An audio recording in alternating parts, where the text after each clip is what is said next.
Bago ang lahat, mag-i-eleksyon na, wala pa rin yung 10,000 at mukhang jacket yung ipamimigay. Si Dillon Brooks parang tambay lang sa kanto, nangungursonada ang dating habang nasa pregame. Iniisip ata kung sino ang titirahin sa Game 6. Nagkomento pa si Brooks na kung ayaw masaktan ni Steph at mabangga habang nasa game, maglaro na lang siya ng tennis, na parang nabaliktad pa ata. Kaka 3 minutes pa lang sa game ng Golden State at Rockets sa Game 6, flagrant foul agad ang nakuha ni Draymond Green. Dinakot ba naman sa may braids at ibinagsak sa sahig itong si Jalen Green. Classic na Draymond yun. Kung titingnan pa sa kabilang side ng play, tinulak ni VanVleet itong si Draymond papunta kay Jalen Green na hindi yun tinawagan ng foul. Kaya din doon nagkabanggaan yung dalawa. Buong series din pisikalan ang ginagawa ng Houston sa Golden State. Hindi kinakaya ng mga oldies. Buti na lang flagrant 1 lang ang binigay sa kanya. Nagreklamo pa kasi na hinahawakan siya di umano ni Jalen Green. Doon pa nakalusot si Draymond na hindi rin siya binigyan ng technical, kundi automatic ejected si Draymond kung sakali. Kahit kasi mabigyan siya ng technical, pwede pa rin i-assess yung foul na ginawa niya kay Jalen Green. Kahit si Steph na nasa left side, napatingin na lang sa ginagawa ni Draymond. Slow start pa ang Golden State at itong si Steph na dino-double team at dinideny din sa pick and roll na dito nga nakakakuha dati ng madaling puntos, kaso nahihirapan na siyang gawin. Si Butler naman naka-4 na free throws agad sa first quarter pa lang.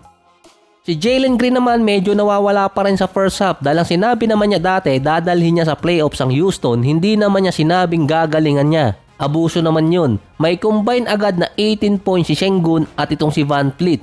Lamang pa sila 32-28 ng second quarter, 9 minutes and 40 mark. Dinidemolish ng Rockets sa points in the paint yung Golden State 20-12. Out-rebounded din ang Warriors 19-11. Pero tinalo naman ng Golden State yung Houston sa fast break points. Nakalamang ng 10 ang Houston 45-35 nung 4 minutes mark. Wala kasi maisagot basta-basta doon ng Golden State sa big game ng Houston dahil literal na malalaki yung ginagamit nila. 6 points para kay Adams, 8 points para kay Tari Eason at 8 points din para kay Sengun. 53-48 sa end ng first half, 16 points, 5 rebounds, 3 out of 7 si Steph. Naka 12 points naman si Butler. Samantalang sa Rockets, naka double digit si VanVleet, 10 points. Pero 19-13 ang bench points ng Houston kontra Golden State. Papasok ng fourth, 86-84. Nami-maintain ng Rockets yung lamang na ibabalik agad nila yung puntos kahit pa makascore yung Golden State. Buong third quarter nakikipagsabayan si Butler at si Steph kontra sa Rockets. Meron silang combine na 20 points out of 36 points ng Warriors sa third quarter. Halos walang tulong sa starting lineup nila. Sa bench naman si Moody malas pa sa field, si Podziemski nakakascore nga kaso hindi rin ganun kaganda ang percentage. Sa Houston naman, si VanVleet meron ng 20 points at 4 out of 5 sa 3-point area. Si Sengun naman nasa 16 points na. Swerte pang maituturing doon ng Golden State dahil si Jalen Green malas pa rin hanggang ngayon, 9 points at 2 out of 9 mula sa field.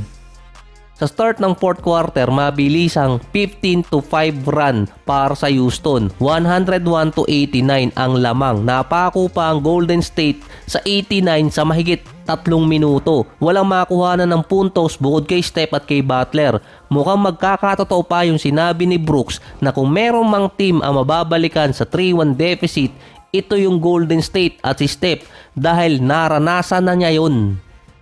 Sa tagal na tuyuan ng Warriors sa fourth quarter, lumayo na ang lamang ng Rockets. Naka 27 points na si VanVleet na meron 6 3-point shot, may 3 minuto pang natitira nun. Kahit pa may combine na 55 points si Steph at si Butler, hindi pa rin nila masagip yung Game 6. Tabla na ngayon ng series, may Game 7 pa. Ang ayaw na number ni Steph na galing 3-1. Ito rin yung mantsa na posibleng tumapos sa karir ni Steph kapag natalo pa siya sa Game 7.